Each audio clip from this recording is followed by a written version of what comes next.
deixa eu ver mais alguns comentários. Daqui a pouquinho eu vou trazer o Fundo Brasil de Direitos Humanos. A gente vai bater um papo sobre homicídios e as investigações que acontecem aqui no Brasil em relação a esses homicídios contra a vida humana. Então, a gente vai falar sobre isso. Está rolando a votação, inclusive, na Câmara dos Deputados, desse segundo turno da PEC dos precatórios. Ainda não é a votação, os deputados estão analisando as emendas, então, assim, tem uma longa discussão antes desse segundo turno de votação de fato acontecer. A gente está acompanhando as imagens ao vivo, então, da Câmara dos Deputados, que nesse momento trava essa discussão em relação à PEC dos precatórios. Muito está se falando sobre a PEC dos precatórios, que viabilizaria 90 bilhões de reais nas mãos do governo Bolsonaro para, na teoria, viabilizar e fazer acontecer o Auxílio Brasil, que é esse programa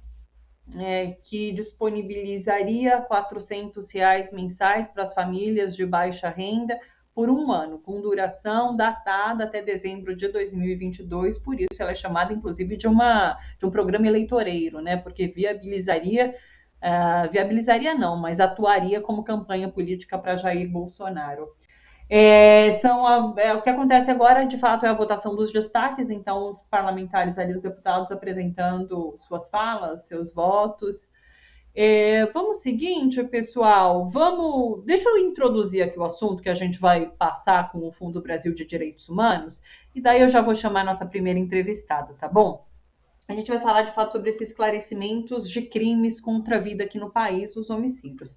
Com o apoio do Fundo Brasil, o Instituto Sou da Paz lançou a 4ª edição da pesquisa Onde Mora a Impunidade, porque o Brasil precisa de um indicador nacional de esclarecimentos de homicídios. E o principal resultado apontado nesse levantamento é que o Brasil esclarece apenas 44% dos homicídios. Esses dados são de crimes ocorridos em 2018 e esclarecidos até 2019. Apenas 44% dos homicídios são esclarecidos, portanto.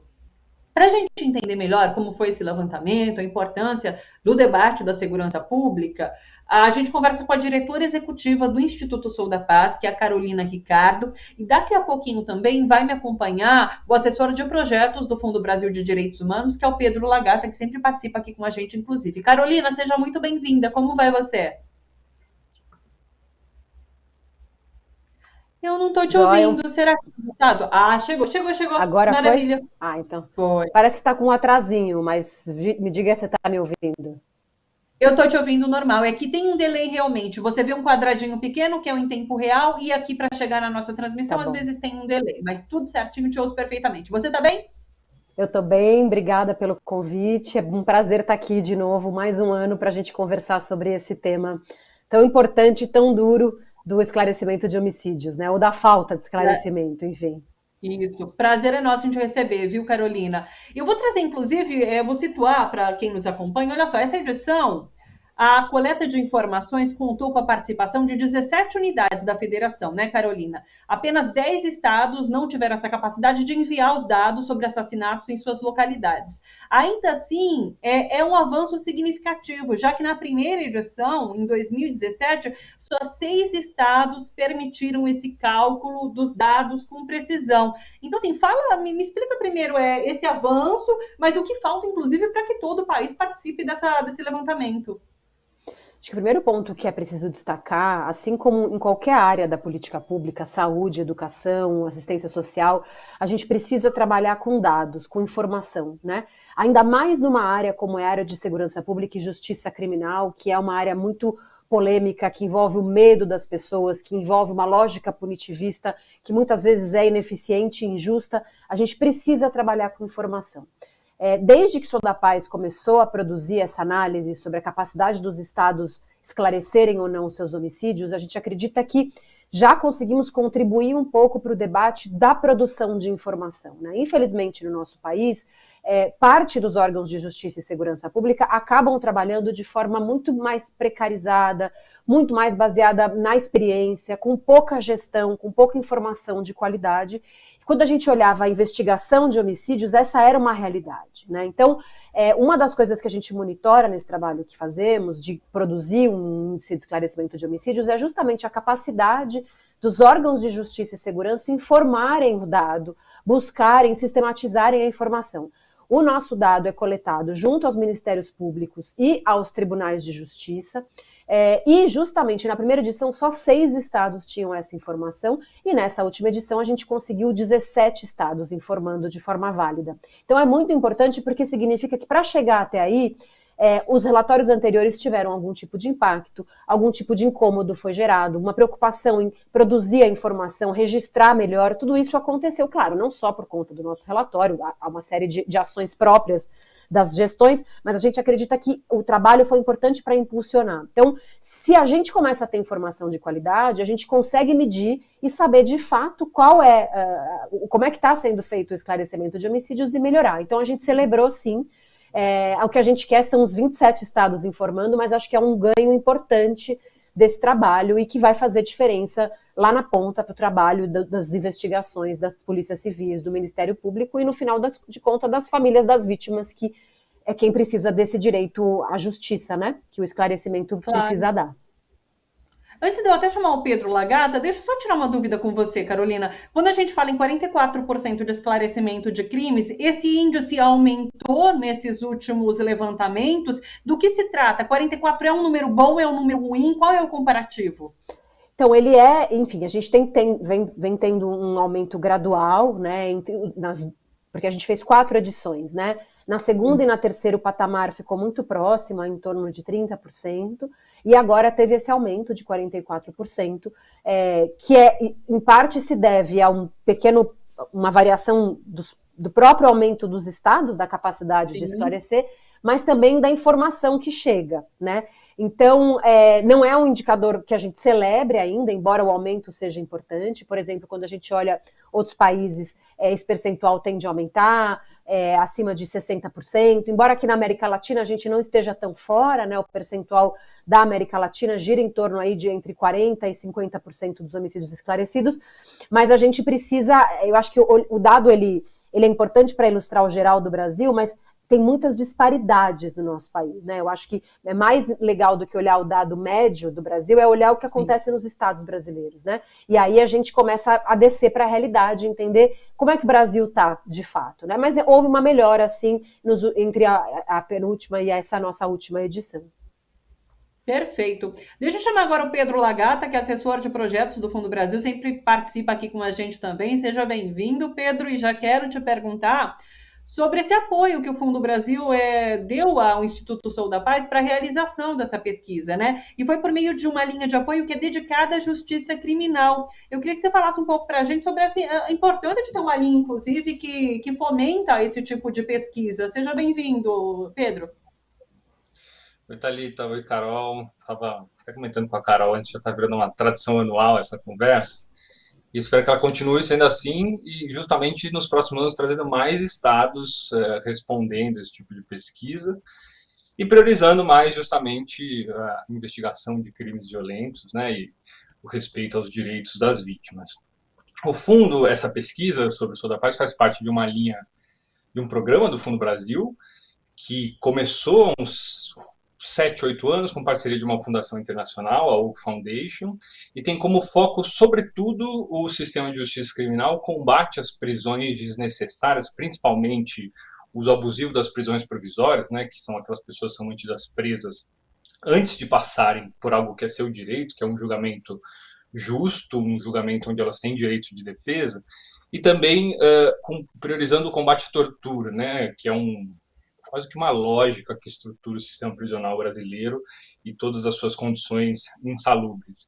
Essa linha, ela começou lá atrás com 6 organizações, hoje a gente está apoiando mais de 30, tem aumentado, e justamente o que ela quer, assim como essa pesquisa do Sou da Paz, né, com seu recorte específico, mas essa linha, ela quer apoiar a sociedade civil no seu trabalho de combater a dimensão do sistema, tanto de segurança pública e justiça criminal, onde ela é uma reprodutora de privilégios e desigualdades, né? A gente, de certa forma, tenta apoiar organizações que estão tentando trazer para o debate público a necessidade de um sistema de segurança pública e sistema de justiça que respeite direitos, que garanta a vida democrática, que ajude as pessoas na resolução dos seus conflitos, ou seja, esses 2 sistemas absolutamente essenciais para para uma vida em sociedade, eles no Brasil eles precisam ser discutidos, aprimorados e se abrir mais justamente para esse tipo de iniciativa do Sou da Paz. Né, o fundo vem com a sua atuação, com essa linha, com as suas parceiras, tentando apoiar, enfim, oferecer condições para que as organizações se juntem num movimento amplo, diverso, forte, que atue coletivamente, a partir de apoios diretos e de editais, justamente pensando em um sistema de justiça criminal que privilegie o direito à segurança e não o superencarceramento e não, né, esse sistema caro e complexo. Ele pode estar a serviço da população e não o contrário. Perfeito. Carolina, inclusive o título do levantamento tem esse indicador nacional de esclarecimento de homicídios, né? Qual a importância de criação de um índice como esse e como ele funcionaria, inclusive, para se pensar políticas públicas de segurança? Ótimo.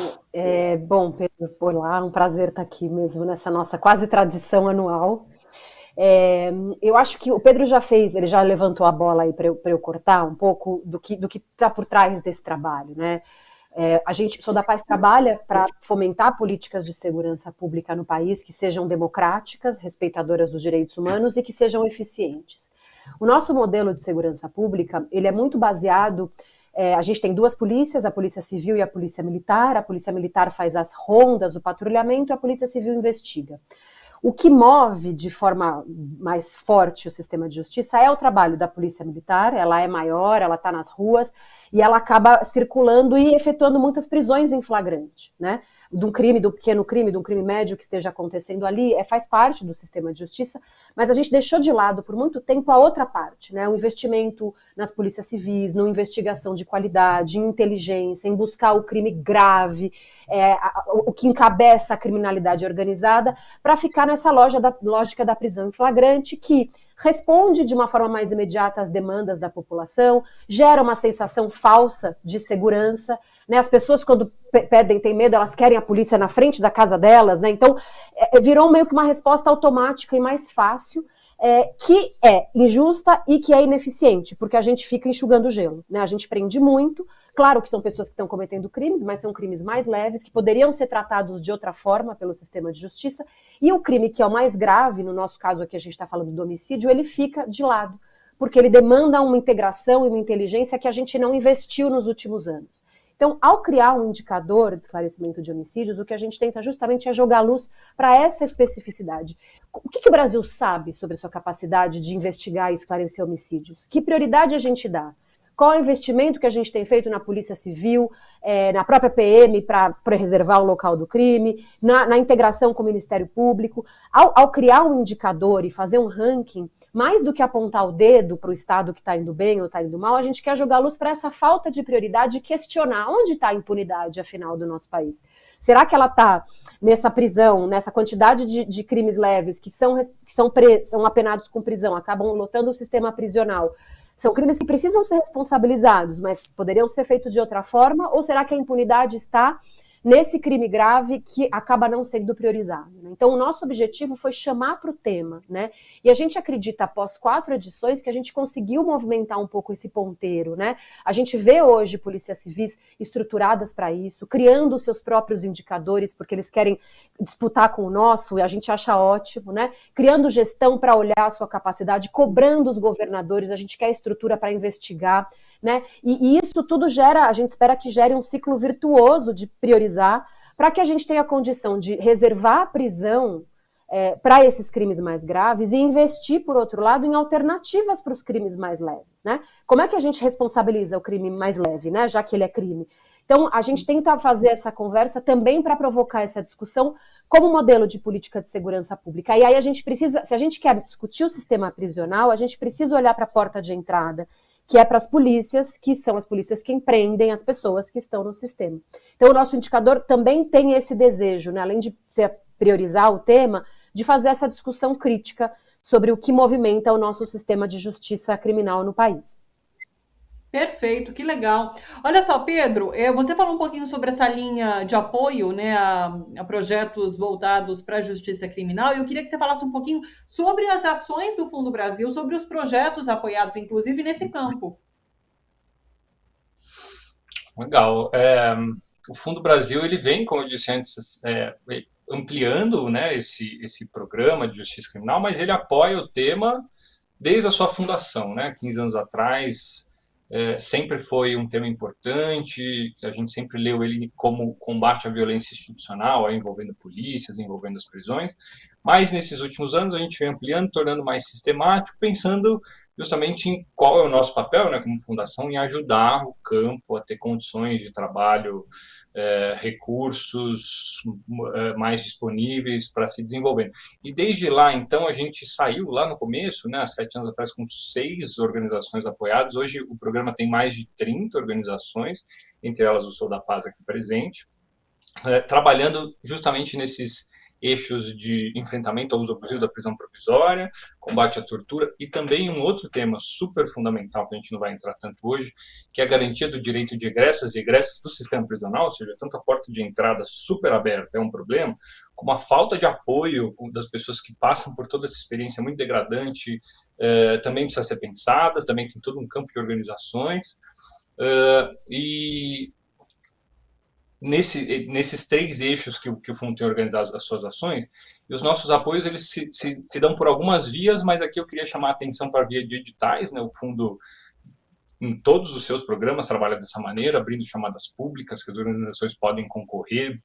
A gente, com essas chamadas, tem o interesse de abrir o máximo possível, ampliar o máximo possível o acesso a recursos, sabendo que eles são necessários, não são as únicas coisas que são necessárias para as lutas sociais, mas eles são absolutamente necessários.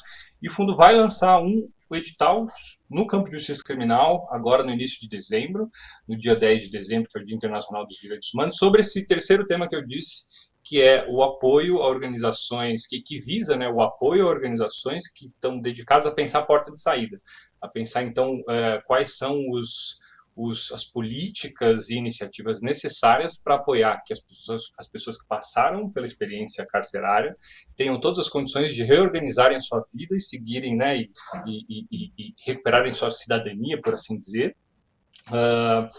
Que é um campo ainda enfim, muita negligência estatal, muita carência de iniciativas.